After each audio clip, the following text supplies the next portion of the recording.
আজ হচ্ছে 1 আগস্ট। অনেকেই সকাল থেকে অপেক্ষা করে রয়েছেন অন্নপূর্ণা ভান্ডারের তৃতীয় কিস্তির টাকা আজ কার কার অ্যাকাউন্টে ঢুকেছে।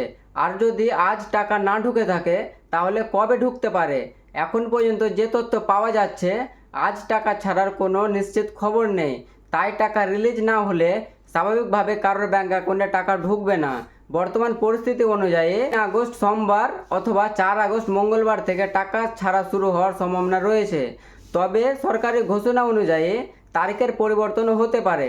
আর একটা বিষয়ে মনে রাখবেন, টাকা রিলিজ হলে সবার অ্যাকাউন্টে একই সঙ্গে টাকা ঢুকে না।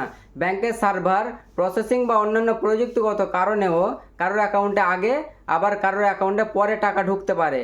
তাই যদি সোমবার বা মঙ্গলবার টাকা রিলিজ হয় তাহলে মঙ্গলবার থেকে শুক্রবার পর্যন্ত ধাপে ধাপে অনেকের ব্যাংক অ্যাকাউন্টে টাকা ঢুকতে পারে। আর আসি সবচেয়ে গুরুত্বপূর্ণ বিষয়ে, আগস্ট মাসে কিস্তিটাই সবচেয়ে গুরুত্বপূর্ণ বলে মনে করা হচ্ছে।